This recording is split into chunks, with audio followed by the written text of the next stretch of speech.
Miss Coulson, thank you. In March of 1980, former Senator Ninoy Aquino, after 7 years in prison, had a heart attack and refused to be treated by doctors employed by Marcos, preferring to either go to the US or return to Fort Bonifacio. Imelda Marcos intervened and sent to the former on the condition that he wouldn't speak against Marcos while there. That in mind, let's have Reynel Clemente tell us exactly how things progressed in the People Power Revolution years from this point. Aquino was operated on in Dallas, Texas, and stayed in self-exile for 3 years after. In 1983, he intended to return to the Philippines and speak to Marcos about the country's situation and present his rationale for democracy. However, he was shot in the head as soon as he stepped off the plane in the Manila International Airport on August 21, 1982. The ensuing funeral would be the longest and largest in the Philippine history, with an attendance of 2 million people. Alleging Rolando Galman as the culprit, Marcos immediately created a fact-finding commission for the Aquino-Galman double murder case. However, this iteration under Chief Justice Enrique Fernando disbanded shortly after and was replaced by the independent Agrava Fact-Finding Board led by Justice Corazon Agrava. After an investigation of the latter, it was found that neither communist nor Galman were involved in the planning or execution of the murder. Instead, the evidence pointed towards the military. The board members' reports corroborated this, implicating 26 people, including Brigadier General Luther Custodio, the Chief of AFISCOM, General Fabian Burr, the AFP Chief of Staff, and Major General Prospero Olivas of the Metropolitan Command. However, after the report's submission to the Sandigan Bayan and the trial that followed, all 26 accused were acquitted, leading to public discontent. By 1985, the discontent bloomed into instability, such that the White House allegedly advised the Marcos government to do what they could to regain the confidence of the people, whilst foreign news emphasized their loss of the latter. Thus, Marcos called for a snap presidential election on February 7, 1986. The candidates were as follows. In the pro-government KBN, for President Marcos himself, and for his Vice President, Assemblyman Arturo Tolentino, a former Marcos critic, reported to run by his side. Meanwhile, in the opposition is United Nationalistic Democratic Party, or UNIDO. For the position of Vice President, their leader Salvador Doy H. Laurel, and as for President, they had Dinoy's widow, Corazon Cory C. Aquino. Marcos's party went all out during the campaign, favoring strategies such as guns, goons, and gold, and electoral fraud. After the election, the partial official count of the COMELEC had Marcos Tolentino in the lead, whilst the unofficial count by NAMFREL led by Jose Concepcion Jr. had Aquino Laurel instead. In the end, the Batasang Pambansa Speaker Nicanor Iniguez declared that Marcos Tolentino had won according to the COMELEC count. Let us now turn to Ms. Mamawa to continue the chain of events. Thank you, Mr. Clemente. Now then, on February 16, 1986, Mrs. Cory Aquino rallied the people to a civil disobedience protest, the Tagumpay ng Bayan rally at Luneta Grandstand. More than 3 million attended, and the event can now be seen as a prelude to what was to come. On February 22, 1986, an attempted coup by the reformed AFP movement or RAM organized by Colonel Gregorio Gringo Anasan led to the arrest of Lieutenant Michael Asperin and 18 others by Marine Guards at the Bonifacio Naval Station. Defense Minister Enrile would hear of this and come to the Vice Chief of Staff General Fidel V. Ramos for aid.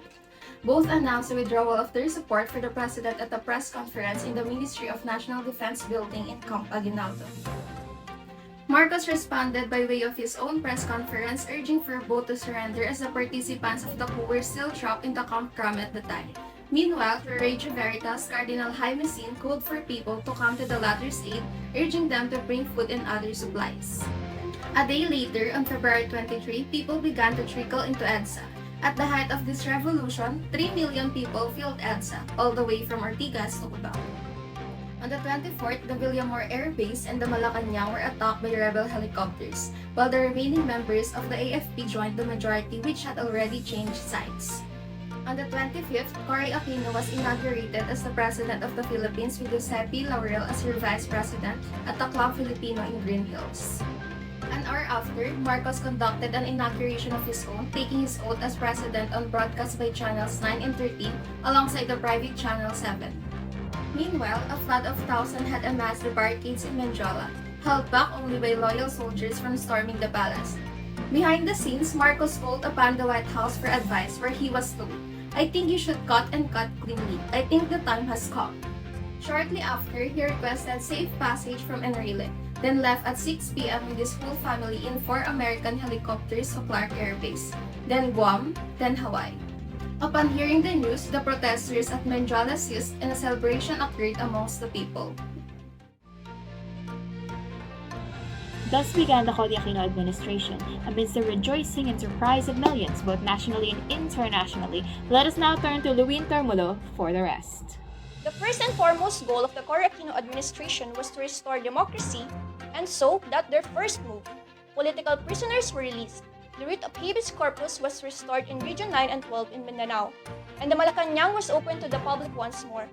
The following clip is from a news report at the time, narrated by then anchor of Philippine dailies by Ms. Cortez. I'm reporting live from outside our open Malacanang. As it is a shocking revelation to us all how extravagant the life of our former leader were, especially following all that had occurred within this past year. Imelda Marcos things alone are worth a fortune based purely from what we've seen so far.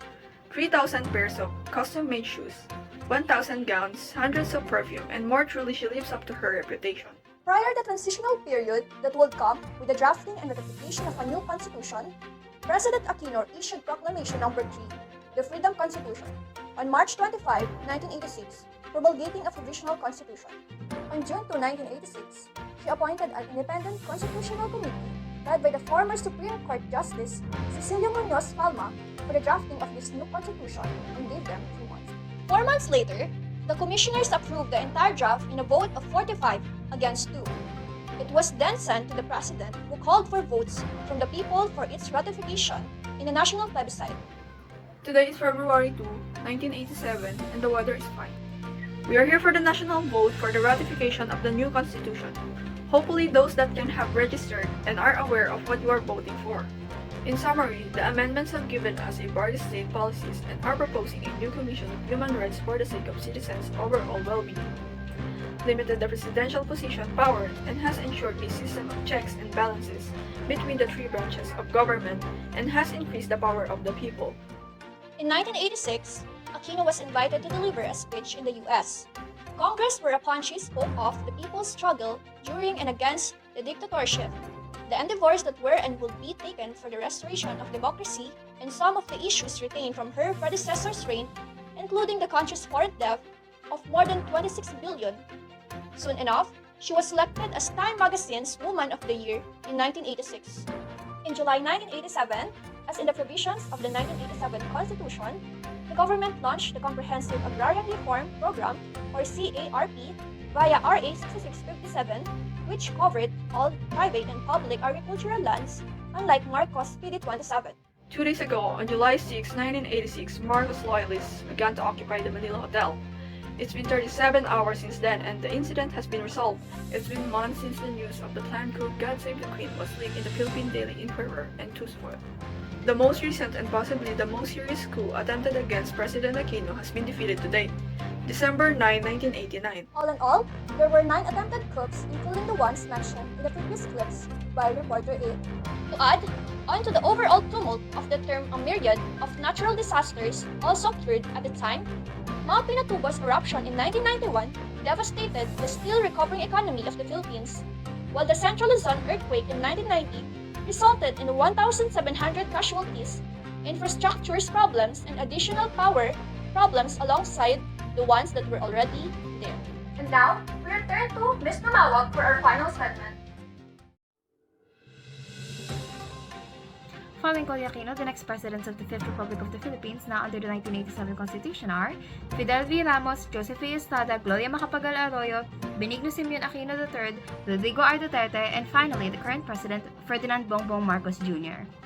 For our final farewells, Ms. Dagarat, Ms. Tetera, Ms. Puzon, Mr. Clemente, Ms. Kapinpin, and Ms. Termulo, our guest, Ms. Serda, and our source, Ms. Cortez.